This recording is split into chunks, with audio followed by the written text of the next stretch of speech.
بسم الله الرحمن الرحيم. السلام عليكم ورحمة الله وبركاته. كلنتي أنا وناكسن داوديال كسو دوادا warka telefishinka qaranka Soomaaliya oo idinkaaga imaanaya xarunta dhexe ee TV-ga ee magaalada Muqdisho ee caasimadda wadanka.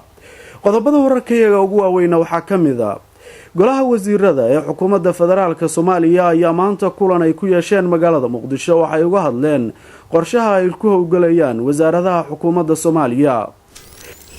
Ra'iisul Wasaaraha Xukuumadda Federaalka Soomaaliya Mudane Cabdiweli Sheekh Axmedna waxa uu ka qayb galay shir ay isugu yimaadeen guddiga caalamiga ah ee u xil saaran dib u dhiska Soomaaliya kaasi oo lagu qabtay magaalada Muqdisho.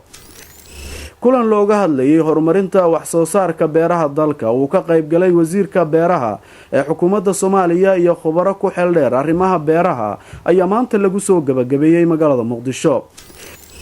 taliska ciidanka xoogga dalka Soomaaliya ayaa faahfaahin ka bixiyay qaabkii shaqada looga saaray dad horay taliska mushaaraad uga qaadan jiray.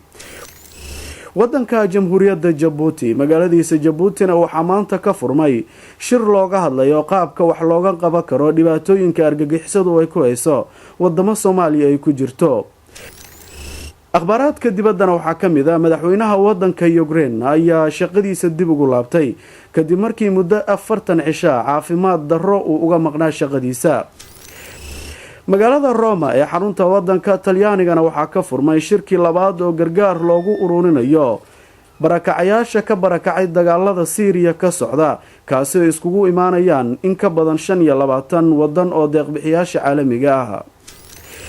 daawadayaal kuwaasi waxay ahaayeen qodobadii wararkayga ugu waaweynaa u diyaar garooba warkii dunida oo fidsan.